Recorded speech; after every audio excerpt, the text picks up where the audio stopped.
what I think has been happening in most leadership roles. What they always emphasize is a wife. In most leadership roles, the man will be put there, but they'll emphasize a wife. So that huyu wife akuja onyeshane, by the way, mimi na mfuata juu namheshimu.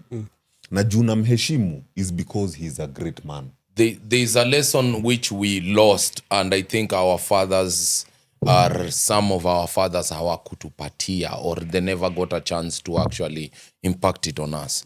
You see, marriage was like the way mafia bosses huwa wana, mimi nachukua dota wa huyu mafia boss na huyu. Marriage was a union of families and goals. It was not a union of love. Growth. Unaona, mimi huyu famili zetu ziko na ng'ombe 800 na hawa famili zao ziko na mashamba eka 800. Unaona, tulete hizi famili zetu pamoja, we have the biggest ranch huko mahali tuuze maziwa ama nyama. You understand? Si amana. So bibi angekaa kwa sababu kwa wakati huo in that structure of marriage, kwa sababu it was a way of growing wealth.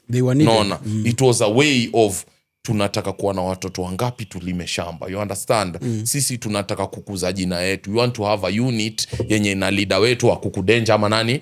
Unaona? So hata yanajua role yake. Sahi marriage imekuwa that thing yenye unafanya kuvalidate some people socially. Unaona? It is now a social validation. Walioana, wow. So imetoka from structurally kuwa maze. Unajua mbona koti ilikuwa haiezi eka bibi yako on the stand? Kwa sababu that's your fellow co-conspirator. Unaona? Anajua mpaka skeleton ziko wapi. Sahi wewe huwezi ambia hata mke wako siri zako. Hata deme wako huwezi ambia siri zako. Immediately kidogo ako kwenye IG. Teke sana. Unaona? So with this new dynamic, na feel like the people who marry, they are looking for a social validation. No, their intention might be good, but generally that white dress and the tuxedo and the white wedding is a social signal of we have done what is required of us socially. Unaona? Sahi, unaona mbona madem hawaolewi? Is listen here.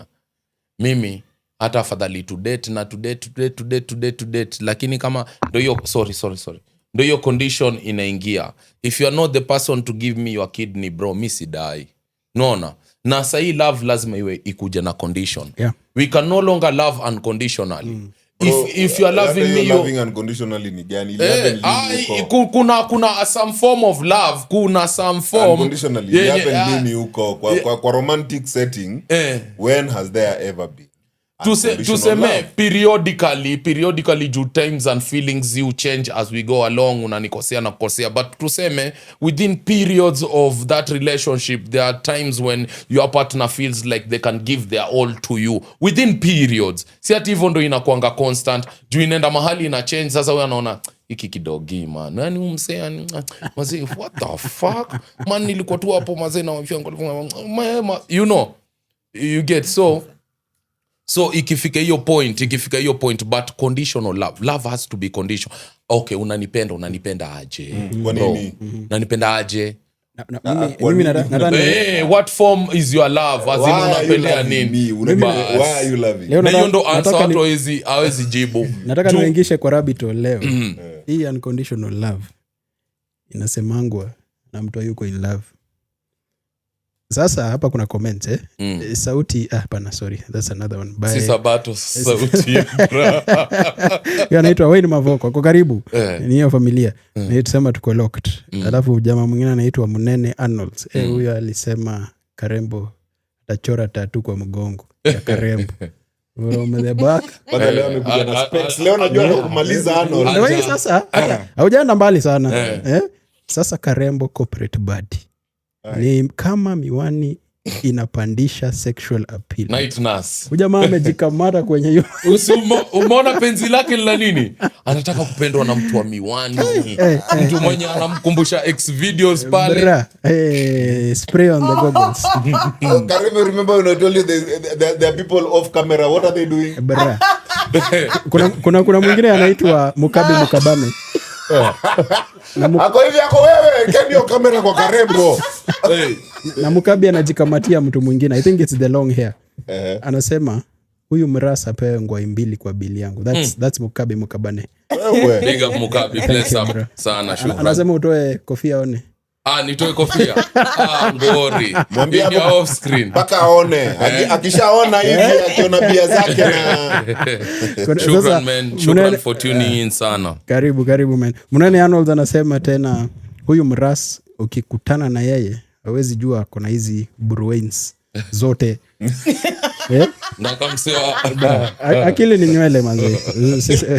Unaweza dhani ni playlist ya Lucky Dube na Bob Marley anafikiria peke yake. Bro, this is embrace the darkness in the rabbit. Bana all day. Huko hatufanyangi kubahatisha. Kabisa. Bro, this is not that place man. Na mumulike pia maproducer wetu wameanza game zao. Zile tulisema mapilots ufanya. Hatukuwa tumesema hapa. Wakora. Why ni group ya Wakora iko hapa. But you guys are going somewhere. Na sasa hapo ndo kwenye nilikuwa at the beginning. I wanted to take you on that trajectory. Because mimi how I view things, I look at impact yake first. And then I look at it the way we are defining it. And as Raf is saying, we kept on saying this. I remember it was you actually changed my mind on this one. Do people change? And we had a very deep conversation with you. No homo by the way. Tulikuwa mahali supervised. So, it just had to be mentioned but it's all right. Usizi unaanza kunishtua bro na ilikuwa tuende prison. Wewe si umesema sex is fluid. Unachuka na nini? Michael anaanza ku get comfortable sana na hiyo. Don't forget Michael alianza kasema something coming. Not with an L. Mimi siogopangi kuonyesha mapenzi. As in, bra. I mean, for my ladies, I always show them love, man. But we said that men change. I mean, not men. People change. People change, yeah. Now, tuko kwa hii concept ya love and respect. Tumeenda tumeoana. Remember, we defined our love during marriage, kwa wedding. The problem I see that comes in is people don't change those vows as they keep on going. Bado tumestick kwa ile kitu moja. Hata in a relationship.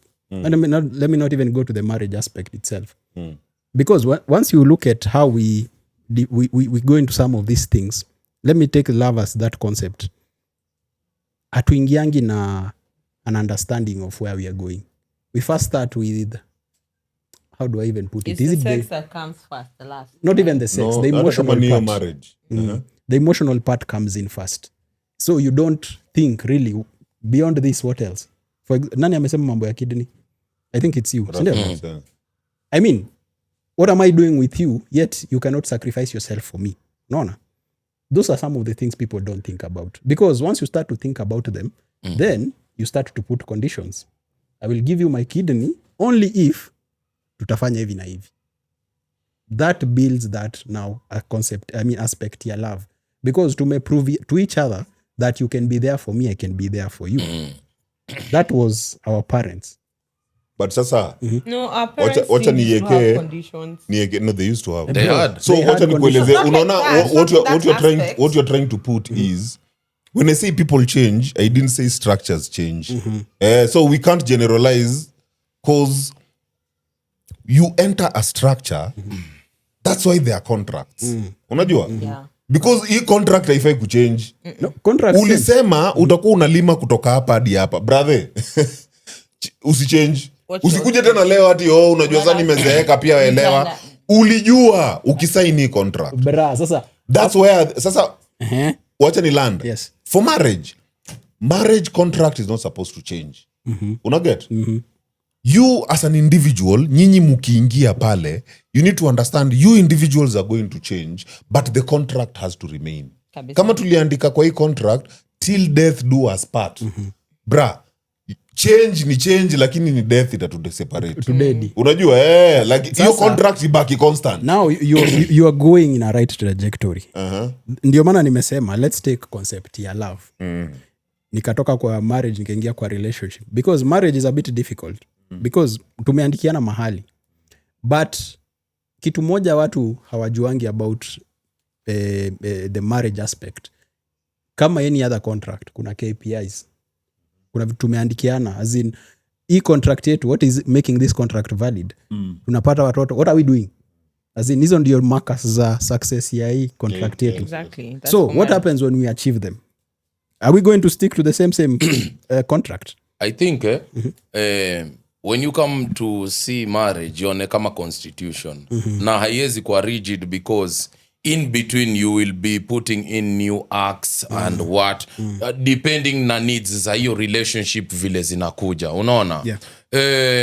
Tuseme wewe ndo mpishi hodari lakini usikii poa, itabidi roles zimebadilika kidogo, unaona? Hata kama nilikuwa na expectation, juu pia love inakuja na expectations. Kuna primary expectations zenye muli agree on, unaona? I will love you for life na vitu kama hizo.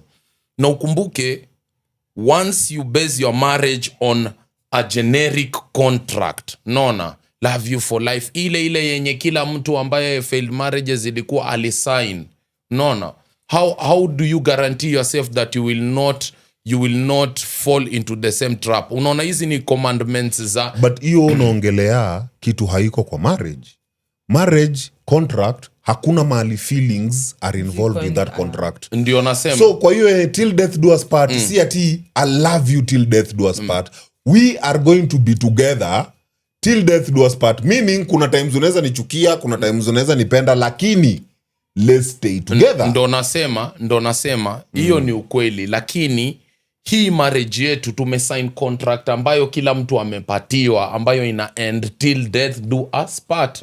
Sasa mimi kama ni mimi nakuja na wewe na kuonyesha dynamics zingine. Love me until hautaki, ukishindwa ondoka. Sasa hiyo usiingie kwa hii marriage basi, usiingie kwa hii concept. Ngoja nikueleze now.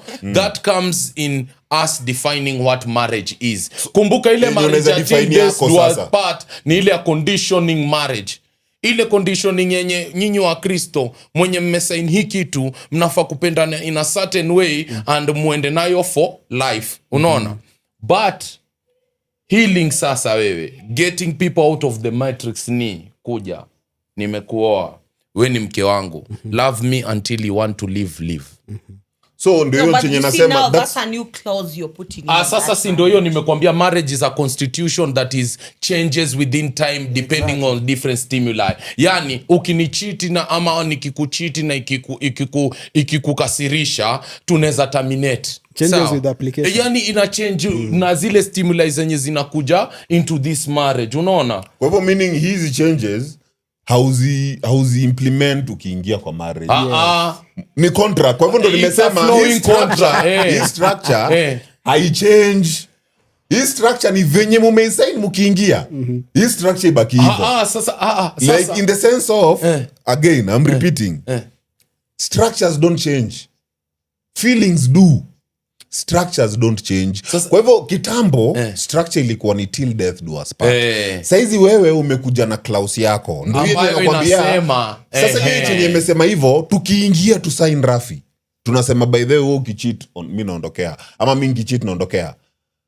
Hakuna tu hapo ndani ati wewe utacheat ni baki. Sasa we are not going to change. Angalia, like kuna signature ingine ambayo wewe si unajua bwanako ni nani?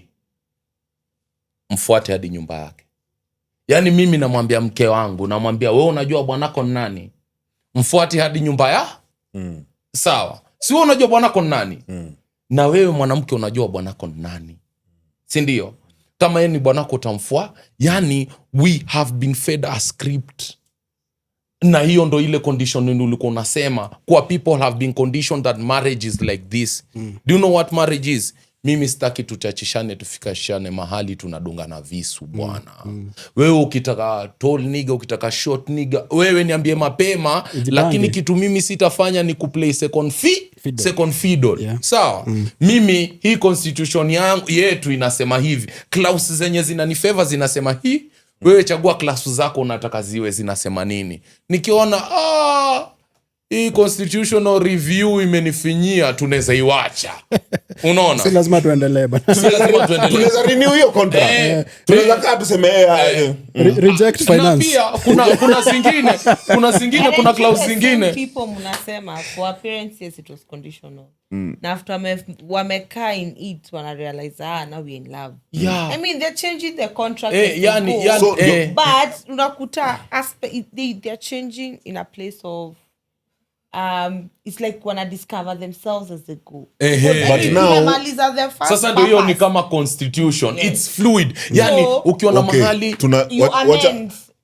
wacha nieleze again chenye nasema. So this is what I'm saying, which is what you are saying and is what you are saying. Yeah. What I'm clarifying is you can't make changes in a structure. A structure is supposed to be rigid. That's why it's a structure. Or let's say you can't make changes to the foundation of a structure. You can only add a balcony. You're still not getting me. You're still not getting me. I think nimekupata. Bro, what you're saying is a new structure. You understand me? Like you can change a structure based on what works for you. But you cannot make changes within a structure. Once you've come up with a structure, that structure is rigid. You understand me? Once you say, this is how I'm raising my kids, imagine that structure is rigid. When you change within that structure, you can't go on with that structure. You'll terminate that structure and renew so that you can come up with another structure that fits your growth. You understand me? True. So, his structure ya wazazi wetu, kwa nini it was working for them? It was because au wakiingizwa walikuwa naingizwa kama teammates. Unaelewa? They're there for each other. Hamuingii pale kama individuals. Yes. So ukiingia kama teammates, meaning tukianza tunaanza hii shughuli ya obligation. Ni sisi tunafaa kuraise watoto. Hata tukikwaruzana Buda, timu ni sisi. Mama zetu mara ngapi tulikuwa tunasikia ati mama anaambiwa ati unajua bwanako sijui nini analala kwa nani? Unajua yani mamako wako ile nipigeni chenye mnapiga lakini najua analala kwa nani?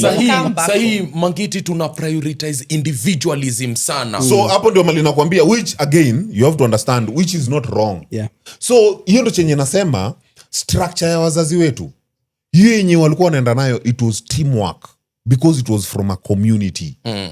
Right now since we are individualistic, there's nothing wrong with prioritizing individual being individual. Like ndio ilikuwa nasema, unaona hata dem akuwe kwa marriage akuja realize this man is not growing anymore. This man yeye tu sasa yani mali nimefika, I'm the one now who's doing everything. You are allowed to sit back na to discuss the next structure, because this structure is no longer working for me. And what you now find is this. What is happening is tukifika place ya tumefika sasa, like let's just are we talking sisi as women? No, I'm talking of the generation the as whole we are. generation as it is, because we're talking about our parents. Our parents walikuwa na regroup, wanaangalia, they do something about it. What is happening with our generation? Tumefika komo, I'm out. Instead, which is okay. Instead of think about it, because hakuna ubaya, but right now, what's the current situation? We have more single mothers, single parenting, co-parenting, sindio? So people are not working towards, because are we saying that the current issues that we are finding, our parents could get those challenges before? I think now, ngoja nimpe kidogo. I think now why people are getting out early is because some partners are practicing what we call emotional dumping. They are not there to work with you. They are there to offload on you. Yes. And you see, and if you go back, what did we say about this thing? But if you start with tagging the emotions first, it brings all the issues, because you're not. Yes, but also you're letting somebody else come. Even for us, with a condition. Even for us, we should not give the older generation props ati walika pamoja. Remember, some of us are. Wait. In this aspect, remember, there is a bigger majority of the millennials who are born from broken families. Yes. You understand? Wale ambao walipata a chance of an unbroken family, they behave in a certain character characteristics. Wale wenye walitoka mahali ambapo kililipuka, they also have a different type of worldview. Mse ako like, why should I invest my energy into all this thing ndio 10 years later ikuje nilipukie, destabilize emotionally, wakati mahali ndio nataka to have all my wits with me. But you know, Rafi, what you're doing is you're feeding your snake while still eating the snake. Ndo hivyo. So unabaki kwa hii loophole. What I'm trying to tell you is, hii structure wazazi wetu, we can't beat it that it's not working. That structure is working for as long as you enter into that structure with the same intention of teamwork. And with the person that also has the same intention. Unasema yani with same intention of teamwork. Like nyinyi wawili mmeingia. Unaelewa? Hapo tuko pamoja. Now that one works. And it's not the only way. Kuna hii yenyewe sisi tumeraiswa individualistic. Meaning, create a structure. Usiingie kwa hiyo structure tena uende uchange structure. Because what you're trying to do is you're trying to change a structure that already works. But doesn't work for us. No. What I'm trying to say is, what I was trying to say is define a new structure. Again, because you have to be intentional on your own to define your own structure that works for you, so that you can align with someone who understands or is intentional as you are with the, kama tunasema ni hivi venye tu umesema, tutakaa na wewe till ile mali it doesn't work. Mimi ukichito mimi nitajitoa, ama mile time na feel nimegrow nitajitoa. Yeah, let's have kwani unadhani nini toka wapi hii kitu ya hii ya majuu prenup ilitoka wapi? But ndio nasema hizi vitu hata anasema sijui of forming new structures. Ndio nataka kuuliza, with even that old system, you think these issues were not there? They were. That's why we have so many broken families. No. Don't bring the broken family. Don't bring that, because now it's coming from a. Let me. Actually, for some of us who are not, some of us we were raised periods with parents, periods without parents, which is okay. But you see, the thing is that Rafi, that you're doing is now you're trying to be, instead of trying to look at this system. I mean, for that parent being away, they were also still working as a team to make sure that they guys, no, listen.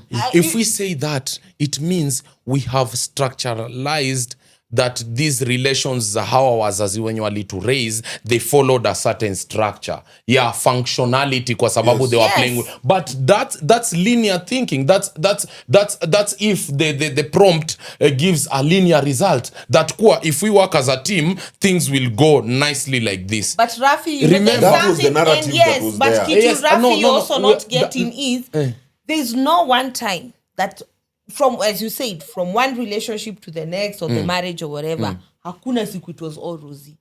If you go listen to, if you even go to even somebody who was being raised maybe in Russia, America, Asia, Africa, utaskia that road has always been bumpy. And with those bumps, sasa una include that sometimes a parent is away, sometimes hawasikizani, sometimes sijui ameachana wakarudiana, sometimes unakuta, you know, there are happy moments that you can count on.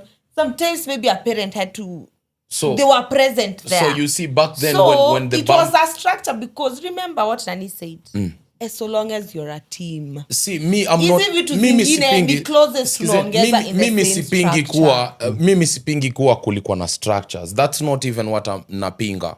You understand? What I'm saying is, when you come into marriage or partnership, hata haijafika ndoa, ni mtu umechukua na unaona ni kama kuna hopes mtenda mbali, then the constitution you start with might not be the one that you continuously go. Kidogo ni quantify point. Case in study, tulianza mimi ni provider, sawa? Mimi ni provider. Kinirambe, sawa? Niwe laid off. Roles hapo zitachange. Wewe achwa. Ngoja. Na hapo we also bring the aspect of yeye anaona hii ni kitu ya kuacha mtu, ama anaona ni kitu ambayo anaweza. Mulisai nini? Sikia.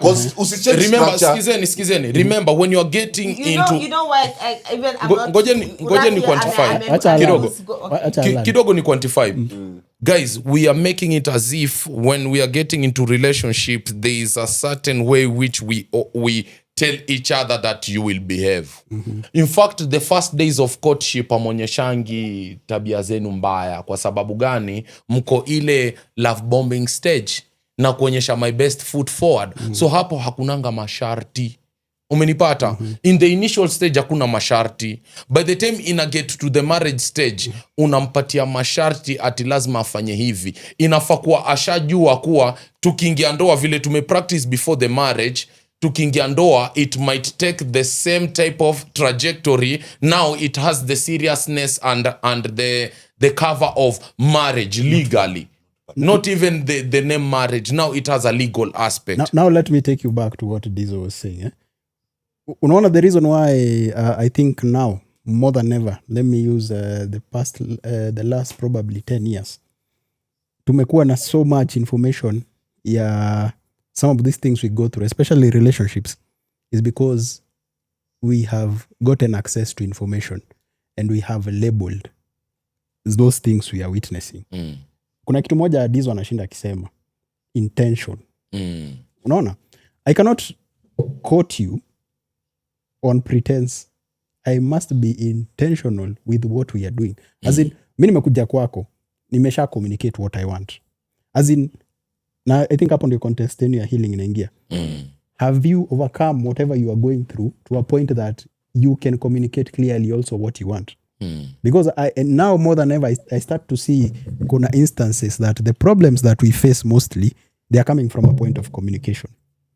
Either mtu hajui communicate, or you know how to communicate but you're afraid of communicating. Alafu kuna mtu wako very direct with the communication, which is not what we are used to. People are used to quoting information and tunapata. For example, hapo kwenye unasema tunaenda kwa love bombing. As in, we had this conversation, na napenda venye hizi show zetu zinaenda. Nasema hii by the way utaipata mahali ingine. We talked about attachment styles. How you grow up facing some of these things, especially if you can love and respect. That will shape the way you respond to these things later in the future. And if you are coming to them, and I think you are the one talking about, kuna mse ame grow up in a condition whereby hiyo alipewa hiyo mapenzi, but in a very different way from you. Pande yako inakuja negative, ingine inakuja positive. But huyo mtu haja overcome that to understand what it means to him. So when he's going into some of these concepts like relationships and marriages, anapeleka hiyo emotional baggage. Mtu mwingine kwenda kumfind out. And that is not what a relationship or a marriage should be. We are talking about the initial perception of how a marriage should be. Yes. But I'm talking about defining your new perception. And it's correct. Which should come from intentionality. Which should come from... No, you're haina shida. I don't disagree. But the problem is, the moment you're choosing a partner to come fit, na uko memvet, I mean, you've already failed. Sasa. Because by the time uneka close, you're cheating. Inamaanisha, this person gave you a reason to think about cheating. Because if the structure is well defined, and muna understand the agenda ile mume set ahead, you'll not be looking at things kama cheating. Death do us part in itakuwa the end goal of it. See, but guys, we must understand, and because I think if we define our love in the death do us part thing, hiyo ndo kitu unaona wase wanadungana visu. Because I own your presence in my life. You signed this contract with me. You made this covenant with me that you are gonna be mine. Unaenda wapi? You understand? If I can't have you, nobody can. Umenipata? Tuseme hivi. Tuseme it fits in certain situation. I'm not talking about wholesome, like, si ati one shoe fits all. I'm talking about a specific scenario ambayo mtu amefeel entitled to even take your life. Kwa sababu you made a covenant with me that you are gonna be my wife. You are gonna be mine. Let me give you an example, Rafi, from an abandoned point, from just love of how that concept should work. And all structures zenye zinatoka Rafi, zote utoka with an end goal. Unajua? Kila structure inakuwa na end goal. So ni wewe ndio ujue end goal ya hii structure ni gani before you intentionally start following it. Yes. Unaelewa? Every structure. Hizo ni terms and conditions. Aya. Kwa hivyo let's talk about aspect ya till death do us part. Unapata? Rafi, mimi naweza kuambia kabro wangu, kaka, me I'll always have your back till death do us part. Unapata? Out of respect, I'll always be the best version of myself. Unajua? Yani hiyo in short nimekwambia wewe tupatane end of the line. Sijakwambia hati tushindane hivi. Venye pia unaweza nipatia the same promise. Meaning, sisi wawili tuamuane, cheki. Mimi I'll support you hata kama ni kitu siko involved. Unapata? For as long as una grow. Pia wewe utanisupport hata na kitu kaa hauko involved for as long as una grow. Unanipata? Hata nikuje niambiwe nini. Ukuje tu unichapie simu, ni aje Dizo, kuna mahali naingia hapa na need some firepower yako. Unaweza come through. Bro, siko into that shit, but hata kama siko, I'll make sure I pull things that can help. That's teamwork till death do us part. So sisi mara mingi tukifikiria hiyo part ya till death do us part, tunaifikiria from the unhealed point of view, where slavery. Nataka nikushikilie hadi since tumesema till death do us part, wewe huwezi fanya vitu vyako, mimi siwezi fanya. Sasa hiyo ndio hapo the unhealed part of the conversation comes in. Yes. Unaona kuwa certain types of stereotypes ama mentality, they are just indicators of msee haja heal. Unaona? Ama msee haja understand vile hii game ya mapenzi inaenda ndio apate zile results anataka. Unaona? Yeye ana work from results, nataka results fulani, so process inafaa kuwa hivi. Unaona? Instead of wacha tufanye process yetu iwe hivi, ita determine results zitakuwa ni. So mimi si wapingi. Ukiangalia vizuri hivyo, kwa nini hata nashinda nikisema mama zetu hao ndo cause ya kuongea, hao ndo tuonyesha venye wali maintain kwa hiyo structure. Unapata?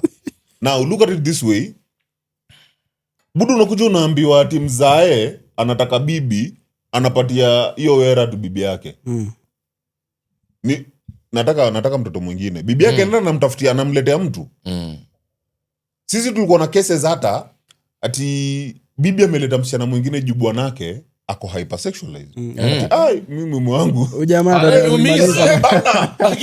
ananidandia.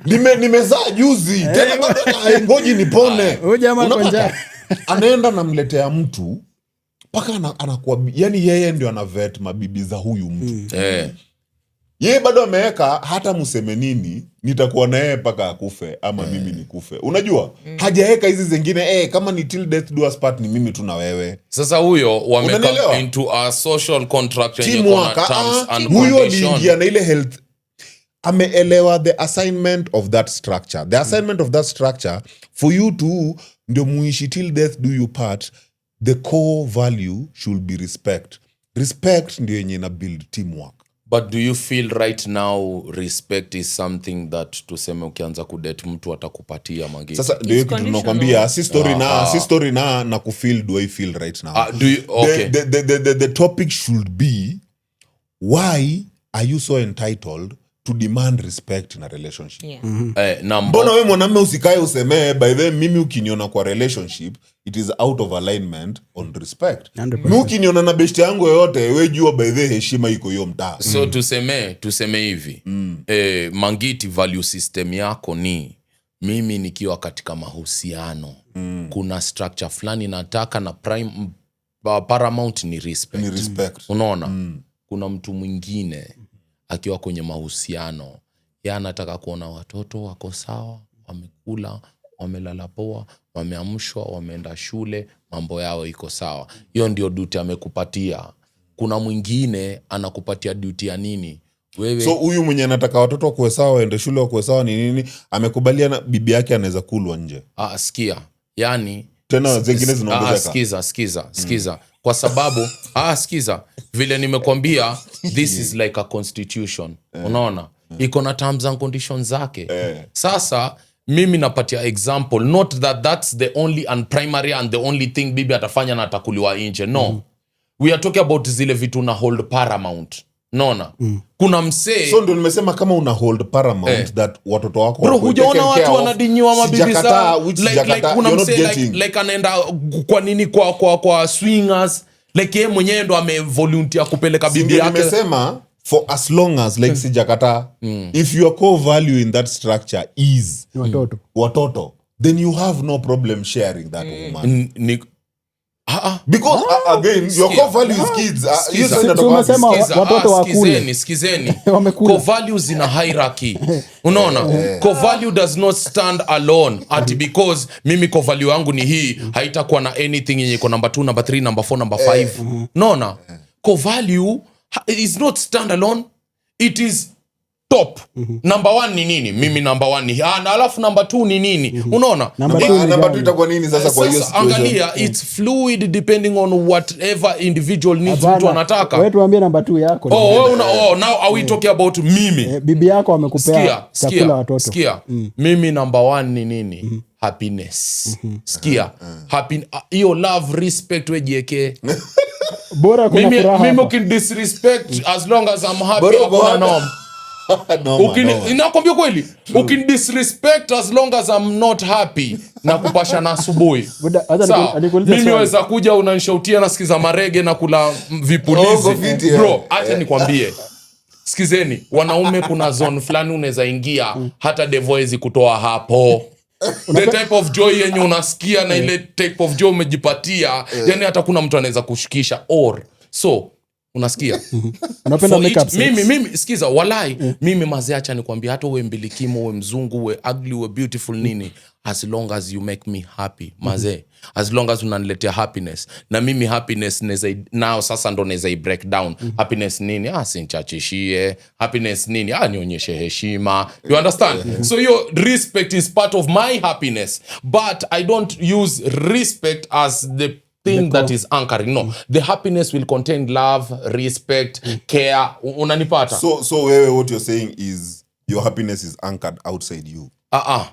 Someone has to give you happiness. No. Not like that.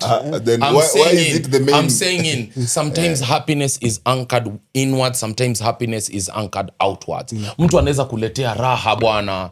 Mtu anaweza kuletea raha. Naona mke wako aje na dera kutwakie, ndio amekutwakia siku nyingi, lakini hiki kitwaking cha leo, you know this hii ya leo hii they've made you happier. Yes, they haven't made you happy because they are external stimuli. Mimi internal stimuli nini? Nifikirie mission fulani nilienda na nisikie raha na ukushikwa hiyo ikaenda poa. So when I say happiness inakuja na ameniaibisha in public, amenifanya sijasikia poa. So me I prioritize happiness na nitai break down in categories what makes me happy. Ukinipa personal space, ukinipa time tumekasirikana ni heal, I go back to my happy state. Unaona? So wewe umechukua respect na ukacategorize. If she respects me, it shows ananipenda and it shows ako committed. Chini ya No. Ni hivi.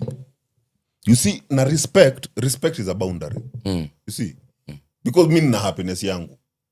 So for me, I am not expecting happiness from outside. Okay. I'm protecting my inner happiness. Okay. Unanipata? Okay. It's not a matter of you when you're coming to me, you're not coming to make me happy. You're coming to make me happier. Yeah. Yes, me, bro, I'm already happy. Okay. Uko timbongo. Mimi niko timam, bro. Nilikuwa na kibamba. Useme niko lonely. What do you mean? Mimi, I am happy. When you come to me, you're making me happier. So now, my core values are based on boundaries to protect something within. Sasa mimi nimeona how you define your happiness and what makes you feel poor. Mimi yangu ni cha kwanza ni raha, whether yatoka nje ama najipa mwenyewe. Unaona? Lakini if there is no happiness, unaona? Na sometimes hata kama hakuna happiness, is there capacity for happiness? Unaona? Kuna mambo mengine yashaharibika, hata usukume vipi, you will not be happy.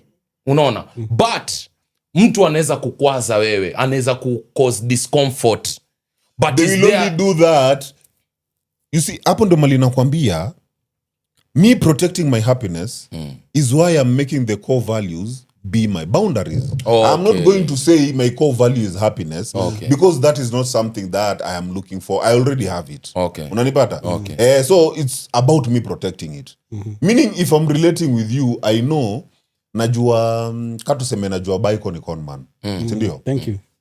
Niko na shamba mahali by the way. So sitaenda kufanya busy na Baiko alafu nikuje nianze kucomplain busy kidunda. Unapata itakuwa bra, najua Baiko ni conman. Mdomo ni tamu. So the thing I am going to put protection is Baiko, sipendi kudanganywa. Okay. Unapata sipendi kudanganywa. Meaning katu na dudu na we deal niambie tu kweli cheki. Kuko hivi. Hii na nitacheza hivi. Hii wewe sasa hapa. Wewe kama unakubali koko sawa lakini jua nitacheza. Hapo nitasema sawa. Mimi ikinigonga nitasema ni kama gambling. Baiko niambie cheki mimi hizi ndio game zangu nimezichagua. Wewe nipatie 10k niweke hapa hivi. Tukiwin chukua percentage yako nichukue yangu, ikienda imeenda. Bro ikioga hata kama alikula na imeoga unajua nitakaa niko Baiko nimeona chenye next time nakulipa after sikulipi ya kwanza hivi unapata. So meaning it's just creating boundaries so that to protect what is already there. Because ukisema ati mimi my core value is happiness, meaning every relationship utakuwa unaenda your intention is to look for happiness. Of course. So it's not there. No. So the happiness is not there. We have to realize that we are humans. We can't be perpetually happy. Tutapitia mambo itaniweka low and I need someone else hata nipatie motisha. Unaona? And sometimes inaweza kuwa si gender tu mwenye na date. Unaona? So mimi kwangu inaweza kuwa poko. Si ndio? Unaweza enda upigwe lafita. But those are instances, small instances here and there. Sasa sikia. Sasa you see those ones. Hizo ni booster. Unaona? Ni booster. Ni kama I was feeling sleepy nikakunywa energy drink. It won't last forever. But for the period yenye ilikuwa imenichangamsha nilichangamka. But you know the same kind of people can also bring some more sadness. Yes. Without boundaries. Yes, even without those boundaries. Like, but what I'm trying to nini, even before you start getting these other people, how is your intra-relationship with yourself? Because we are not always happy like 24/7. True. We have ups and downs, we have moments, right? Ndo hapo sasa hii topic inaingia ya healing. Na tunasema, even in that healing journey, you can even meet somebody as you go, as you continue to heal. But sometimes for me, I believe is if unajielewa, even as you try to heal, and still somebody gets to respect you even in that healing situation, mutenda mbali, because that's a boundary, right? It's a putting a boundary on how yes on how even like let's say probably they can see you're on a low, okay sawa, what this person is supposed to be more like mtu akiwa low mpikie chapati sasa exactly sasa ngoja mimi napenda chapati anajua tuna chapati anasema you don't need mimi siongei hapa kama apologize with chapati labda ni mimi naona kitu yenye naona lakini na dengu za nazi na mbosho za nazi hapa kuna kitu hapo unajua mimi I had rough say I'm not jealous me I'm always happy it's okay as in situlisema bora you're happy you can see other people man bra unajua mimi nilisikia Rafa akisema for me my love is happiness kasikia dizo amesema hapana niko kwani do you know yani kuna kitu hapa mtu ambiwe ametoa huyu wajua let me tell you something mimi I'd rather na kukwaruzana iko but I'd rather be with a partner hata lazima si lazima tuwe na the same goals. It's okay to mention names. Okay. But zile vitu tunafanya na kunasikia raha wewe sana na mimi na nasikia raha, hiyo ndo kitu napigania. Yani in whatever form hiyo raha itakuja na hiyo furaha itakuja, that happiness in whatever form it comes in the structure of those relationship, that is what I aspire for. I will not be a slave of someone only on one condition. Uko na potential ya kubadilika. Potential sio. Walai. In relationship there are 3 things that can happen or 4. 1, wewe utabadilika ama yeye atabadilika ama nyinyi mtabadilika or you remain stagnant. Umenipata? But changes are inevitable whether individual or communal. Unaona? But mimi ile kitu honestly mimi kama naongea, let me put the Rastafarian aspect to it kidogo. Mimi wazee I prefer happiness. unaona ile yani uwe ni mrembo lakini mazewe ni kichwa mbaya. That's not my energy. Walai. Kama hiyo urembo na hiyo unini na inakuja na kichwa mbaya na unhappiness, mimi nitaka mbali. Unaona? Because at the end of the day, as much as we say this relationship ni spiritual na ni energies, mi ukinifeed maze bile uko nje watakipata. Jo already nimetoka mtaani tayari nimechanganyikiwa na nimekorogeka. Unaona? Sasa healing nimepigwa hiyo bile, mimi mwenyewe ni jolly person.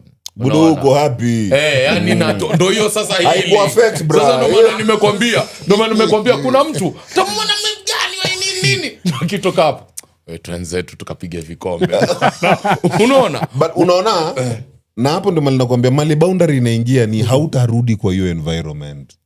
Unanipata? Like azin utaambia huyu, utaonyesha huyu mtu hiyo chenye umeshautia, umenishautia, umeleta hii kelele na unajua I don't support that.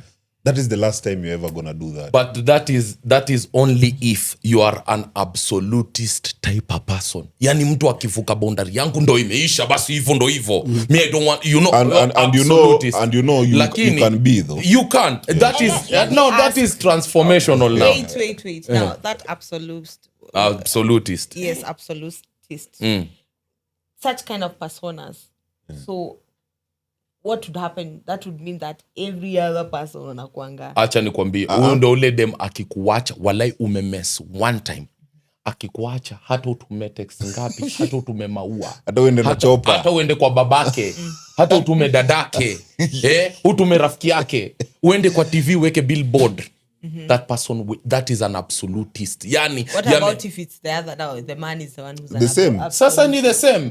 Utakuja babe akimaze, I never meant anything by just shouting. In fact it was a joke. It was just for that one time. Aliona yani mimi ndo ulipigia kelele in public hivyo, ni ukanichachisha mbele ya maboy wangu akaona sijui mimi. Na nilikuambia toka kitambo usifanye hivyo. Ulifanya mara ya kwanza nikakuacha. Unajua nini? Ondokea. Akibebe unaweza walai ondokea. You know, absolutist. Lakini sikia, maze weishi life as an absolutist. Imagine unaweza. Okay, unaweza. But recommended.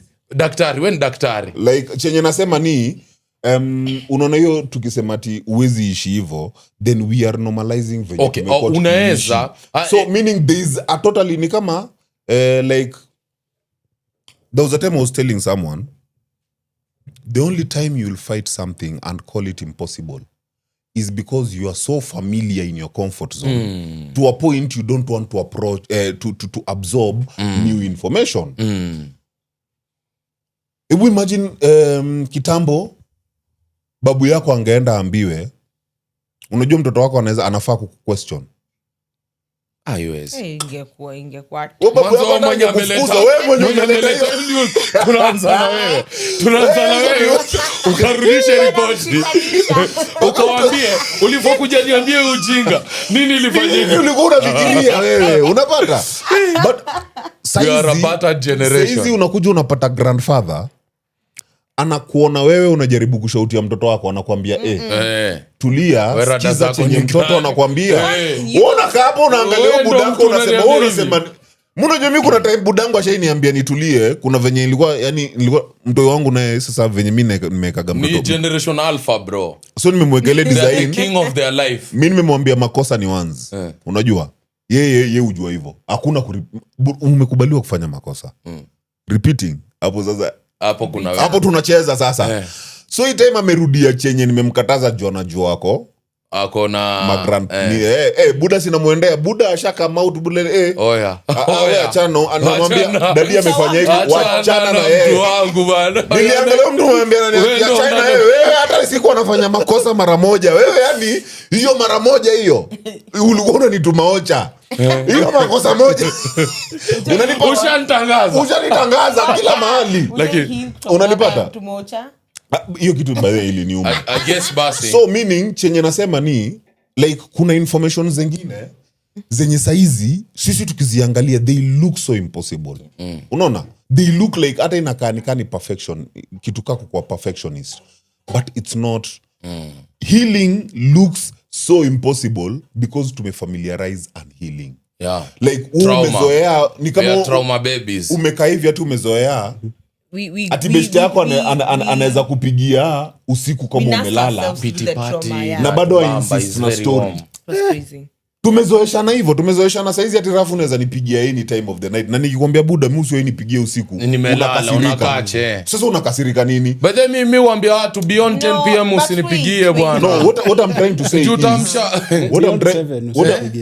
I'm trying to say is like as in the healed version of what we are going after mentioned right now in most scenarios, like it looks so impossible and so far-fetched.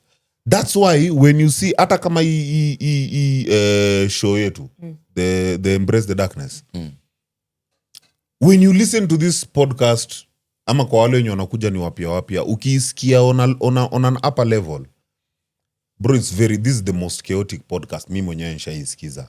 It's very chaotic. But if you follow our story, unakuja una realize the darkness yenye it looks so chaotic is actually the healed version that is supposed to be pursued. Ile kitu sisi tunaona ni dark. Ni kama saizi Rafi ni kwambie you're in a position to talk back to your dad. Unajua? Last week we were talking about when you're in love, when you connect with a woman, hata kama ako na mtoto, uja connect na watoto wake, umeconnect na huyo mwanamke. It sounds very harsh. Unapata? Itakuwa ile budo huyu amekuja na watoto. Hiyo si package. Hiyo ni mnatunomalizia that mwanamke akuja na watoto ni package. Huyo mwanamke ni individual venye watu ni individuals. So tunaweza separate the two. Kama mimi nimekukufia wewe na watoto ni sawa. But kama nimekukufia wewe peke yako pia ni sawa. When we talk about it, it looks ugly. But when you sit back, uisikize vizuri. Ni venye tukikaa saa hapa si usema shetani ako better than God. Ikitoka hivyo mara ya kwanza inakaa ugly. But when you sit back and realize Satan has never killed anyone. Yeah. Allegedly. He has never. He's never. Ninyi ndo unajuanga. Lakini hiyo tuambie. Wacha nimalize Rafi. You must contextualize Satan. Ngoja. Wait. We have the whole Bible. Ngojeni. Mkumbuke pia Waislamu wanaita Satan Shaitan. Hakuna shida. Tulieni. The Christian Satan might not have killed anybody. What about the Islam? Lakini there are other people's Satans. Which one? Religion ni nyingi. Tuambie tu moja naye. Nataka Milo Membozi wanifinye. I mean, mimi nataka jipate opposite Serena Hotel. Wacha nikwambie kitu moja. Uko nayo? Ndio uoga tunaongelea sasa. Wacha wewe. Mimi I worship the devil. Catholic homeboys they catch you real. Me I worship the devil. Mimi nakwambia religion. Jibu swali naye. Sikia. Mimi naweza sema hivi. Kwa sababu ya ukaidi wa shetani katika Biblia is an accessory to murder. But he has not killed. But God has killed. Ngoja. Sikia. Is an accessory to murder. Kitambo ilikuwa kama mimi nimekuzaa niko na right ya kukutoa uhai. Menipata kitambo. Ndio maana hata even a king could kill a prince. Kwa sababu gani? You came from my loins. But mzee wako hajakwambia ile minute ungekuwa a menace sana, you stop becoming their son, you become a threat, anaweza kuondoa. Umenipata? But they will be tried also. For example, let me take you back to the Bible kidogo. When Saul killed ilikuwa ni bastard wake mgani? I'm trying to remember the name of that guy. Ilikuwa crippled. Kamua. He was tried by Samuel. Kwa sababu those were not the instructions that he was given. When king umeambiwa onyesha umse mercy, doesn't matter Kenya amefanya. You are still judged. Swali yenye umetoroka na mimi nakurudisha hapo. Shetani ameua nani? Sasa me what I can tell you is na Mungu wacha mimi nikuanzie tu vizuri before ujibu ya shetani. Mungu ameua nani? Acha nikwambie. Ngoja. Ngoja. Let's now that we have more knowledge, let's really delve into it. Sawa. You are a creator of a game. A computer game. Sawa.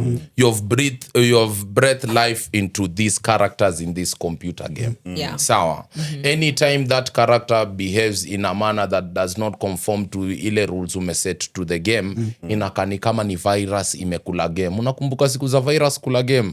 Game haichezi. You understand? So you as the creator of that game, you can decide kuwa a whole section, I will not build it, I will build this section, nitatengeza. Kwani hatujacheza ile Empire of Kings or something? But ujibu swali naye kaka. Ndo nakuelezea hivi.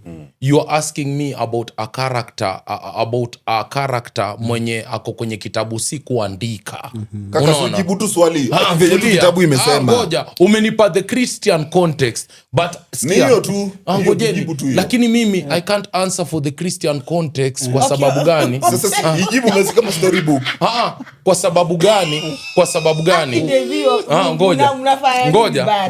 Mimi mpaka nishaona rap ni pasta. Cheki. Mimi niko na jibu. By then nilipokuwa mtoi nilikuwa pasta. So sasa mimi ni mrasta, but niko na jibu hivi. Unajua mbona mimi singiage into maybe this type of conversation? Kwa sababu hii worldview I no longer share it like before with the same people that we used to share the same worldview, the gospel worldview. But the things that I share is the spiritual aspect of that type of worldview. Unaona? So tukiangalia kwenye kitabu cha Wakristo, shetani aliua nani? Mimi naweza sema is an accessory to murder. Kwa sababu gani? Yeye alikuwa na kaidi. But hatuwezi laumu Mungu kwa kuondoa watu alicreate mwenyewe. Listen. Mbuzi yako wewe, yenye umeilisha nyasi, yenye umeiona ikizaliwa, una ruhusa ya kwenda kuichinja. Na uile. Na hata una ruhusa ya kuichinja na kuitupa nje na kuipatia wolves. So when you come to the farmer who has grown this crop from chini, uje umwambie haezi harvest, unamwambia nini? You can't. This farmer, look at this farmer. But hawezi toka tu mahali. Every time mimi nikiangalia kwenye kitabu, every time Mungu aliua kulikuwa na sababu. Binadamu walikuwa wamekaidi sana. Hold up. Kweli. Anytime God had to like on the table, it is because alikuwa tu impulsive. Sikiza, mimi hao mbuzi wangu mazena walisha hivi leo wameenda kukula mahindi huko. Si alituambia tuko na free will. Sikia, free will as you follow me. Sasa hiyo si free will. The God's free will is as far as the shepherd allows it to go. Let me take you somewhere. Free will. That's not free will. Let me take you somewhere. Can we do the whole thing? Like you can't compare God watu wameua, because even the easiest should have been Noah and the ark. Pomo na hao watu Mungu aliua wewe. Let me give you you tell a chapter. all the other guys a chapter. I think it's Lot. Mungu ametuma angels wameenda kwa Lot. Wasewa hiyo mtaa wanaona hasa wanameremeta ni aje, wanaenda kwa Lot wanamwambia ni aje, si tunataka kupiga wase stickings. Lot, I hope ni Lot. Lot anasema ni aje, let me give you my virgin girls, mazee wajaguzo. Anasema ni aje, si tunataka uma angels tuwapige mdekes au unaona. Mimi kasaja nitumie misari wangu enda kapigwe mdekes. Mimi sitakuja kuamaliza nini. You know everything. Wewe ukiwatuma si ulikuwa unajua hiyo ndio chenye nenda kuitishwa. Kwa hivyo wewe unataka tu yani wafanye hivyo ndio waue. Mimi natuma watu mali watu wapigwe risasi. Alafu sitaki wapigwe risasi. Watu wanaenda kufanya hivyo unajua. Now number 2. We easy aspects zenye tumepatia Mungu ni sisi binadamu ndio tumempatia the all knowing, the all nini. Anaweza kuwa tu alikuwa creator, ametucreate kwa sisi. Sasa hiyo ndio wapi hiyo? Hiyo si Christian hiyo. Ngoja. Ndio nakwambia that worldview I no longer share. I was once in the Christian worldview. Sahi naangalia vitu na kuna a lot of analogy katika Biblia na methali nyingi. Tunda, kukula tunda ilikuwa kusema sex, but because lazima usafishe lugha hauwezi sema sex because kitabu kilikuwa kitafundishwa paka watoto wadogo. But Rafi, you're not answering. Unaona says tuko rabbit hole. We are not asking you what you believe, what you don't believe. We are just asking you to talk objectively. Mimi nasema if God killed people in the Bible, they deserved it. So if Satan didn't I'm going kill to take people, you somewhere. Then he didn't deserve to kill them. Unaona? Again, so meaning You've changed your worldview on God.